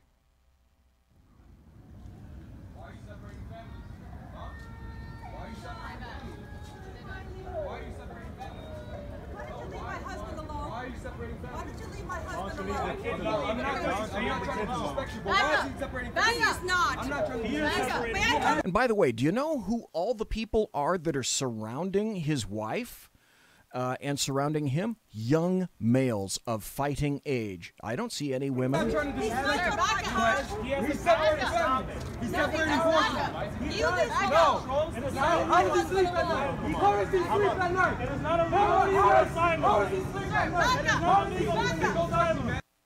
Let me tell you, Dan, we got about 4 more minutes to go, and this is my summary of everything that's happened recently. Have you noticed what the thread is, by the way, with all of these incidents? The thread is this, at least to date, that I'm aware of. They are all against women or older, infirm men. Like I said, Senator McConnell was damaged by polio as a child. So here's what the state of the art is right now. Leftists are picking on easy, infirm people who can't fight back, who they know won't pop them in the face. But I also submit this. One person out there, I don't know who they are. We won't know until it happens. One person out there is one bad day away from an answer to these leftist confrontation. One bad piece of news away from responding very poorly to these leftist confrontations, like being informed of a divorce, or having been served papers for a lawsuit, or notified, I don't know, that a scan came back for cancer, knowing that a loved one was recently seriously injured or killed in a vehicle accident. Because we're dealing with humans. We're dealing with humanity. There are going to be human responses. Some of those responses are eventually going to answer with violence and will involve violence because, after all, the pressure is increasing rapidly. So, sort of in summary, there's a crash coming, dude. There's a crash coming, and I can smell it. There's a societal upheaval coming. Let me tell you what all this is going to lead to, and I'm going to remind everybody of what happened on June 14th, 2017, just a little over a year ago. Right, Steve. And that's when you had House Majority Whip Steve Scalise of Louisiana. He was shot while practicing for the annual congressional baseball game. And of course, after all that happened, a 10-minute shootout ensued between the shooter, who was a left-wing activist. And so what's going to end up happening is the likes of Maxine Waters, congressional staffers, Democrats, they're going to fuel the flames until we see another attack like this. But stop and think. Look at how close they got to. You're talking about Mitch McConnell, who is the Senate Majority Leader. Look at how close they got to him. There was nothing there to stop somebody from from injuring him, from killing him. Quite honestly, there was nothing there between him and these folks, and I think it's just a matter of time if they keep fanning the flames and adding fuel to the fire, that you're going to see another incident like we saw last year with Steve Scalise. Something is going to happen. Something's going to give. Somebody's going to snap, and we're going to see somebody get hurt when it's all said and done. Nothing good is going to come out of this. Dan, thank you for your time. Tell people again where you can be read and found. Hey, buddy, it's always a pleasure. You know what? You just go to highplacepundit.com, and that'll get you to everything. That'll get you to our main news and information website, High Plains Talk Radio, and High Plains Pundit TV, my friend. Folks, I'm sorry that we didn't have Sharika Soal. I may try to see if I can get her back. Maybe she was doing something important tonight or somehow was delayed. That's occurred to me before. Thanks to you, Dan, for being here tonight, and thanks to everybody in chat.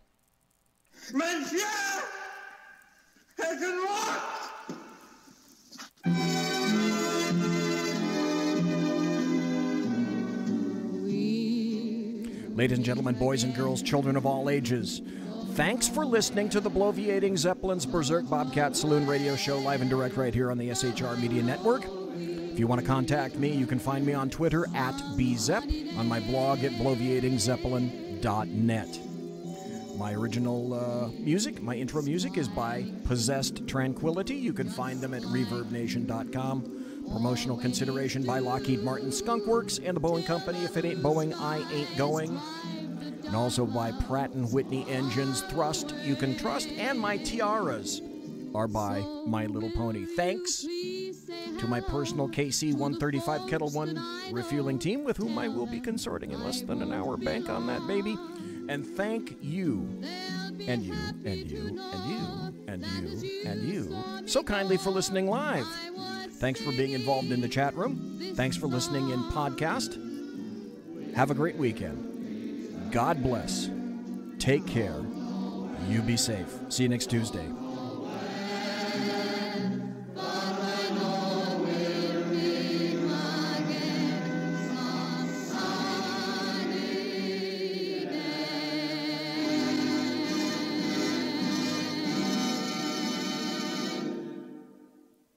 Quiet down now and get some sleep. Good night, everybody. Good night, Mama. Good night, Ben. Good night, everyone. Good night, Mama. Good night, Daddy. Good night, children. Good night, Daddy. Good night, Elizabeth. Good night, John Boy. Good night, Jim Bob. Good night, Jim Bob. Good night, Jim Bob. What's going on? I was asleep. What's everybody doing? Good night, Good night, Jim Bob.